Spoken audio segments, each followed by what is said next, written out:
Hey, this is Scott with the Scotch Test Dummies, coming back to take a look at the second bottling of 4 that I have. Bart has the other 2. This is the organic release Arcadian series. I've got my notes right here in front of me from Waterford. This is the Gaia, I believe that's how it's pronounced, G-A-I-A, probably wrong, 1.1 release. So this is a multi-farm release. 6 different farmers involved in this one. This is not your typical single farm release that you're going to see from Waterford.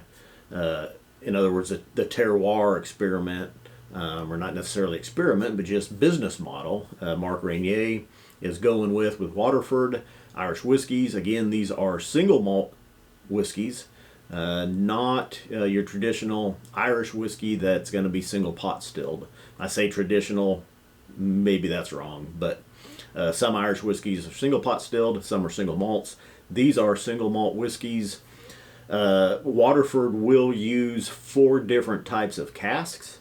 They use first fill U.S. oak, virgin oak, premium French oak, and then what they call Vin du Natural or fortified wine casks, and they have a lot of different ones of those that they're experimenting with.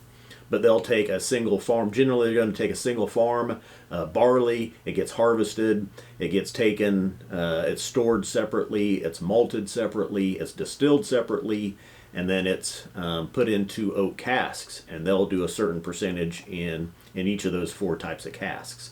Then after it ages, they'll come back and kind of blend those together with whatever flavor profile they're going for to bring these releases. So coming up more late September, early October, the first 4 bottlings are going to be released to the States from Waterford. I did the Dunbell 1.1. Now I'll take a look at this organic Gaia 1.1. I hope that's pronounced right. Bear with me on that one. 50% ABV. These also are, I forget where I was going.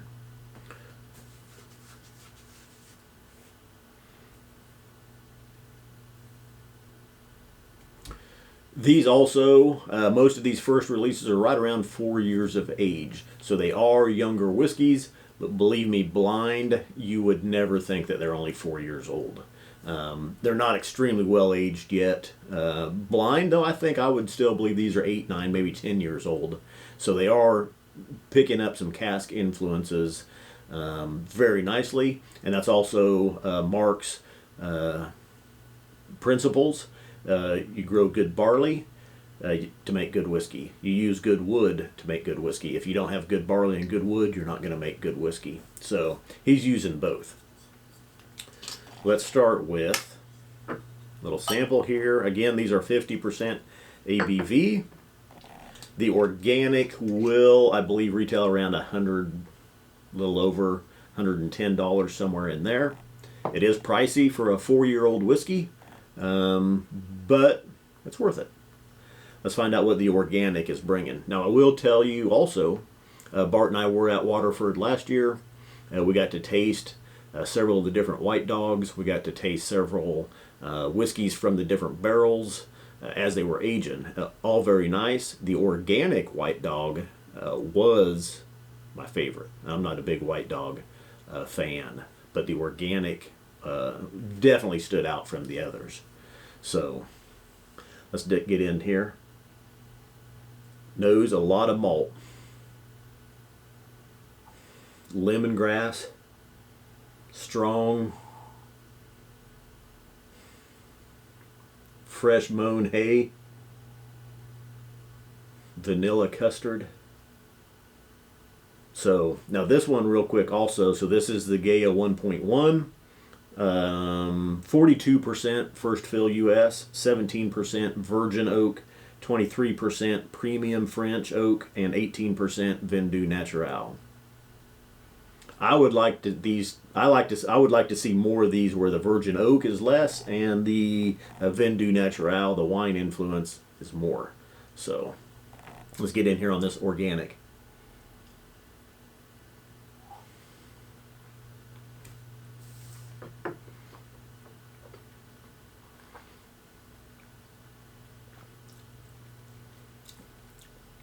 That is so saturating, so caramely. Ooh, malty, vanillas, citrus, lemon meringue pie, sweet citrus fruits. Think orange, like peaches even, maybe a little mango, pineapple, slightly. Ooh, very nice.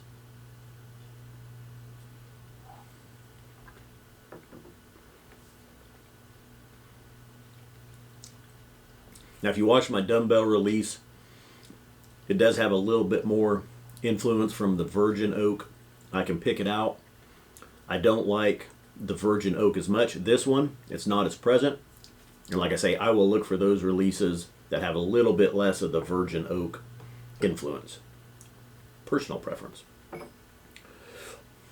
Let's add about a drop and a half of water.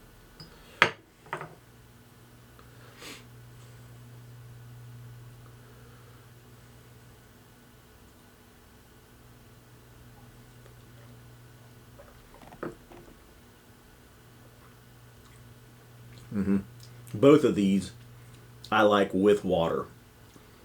It brings down, not necessarily harshness, but it's at 50%. It's pretty tight. It's pretty just a punch to the palate. With water, and that was just a drop and a half, it really helps smooth it out. It helps round it out. It helps the palate just accommodate better. Even now, that last sip with water, it's still permeating on the back of my tongue and into my throat. It's very nice. The finish on this is long.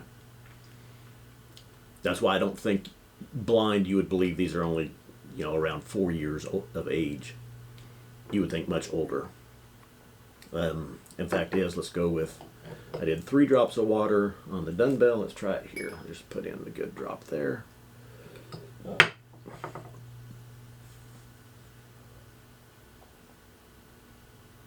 The lemongrass and the vanillas, the citruses are very nice in this.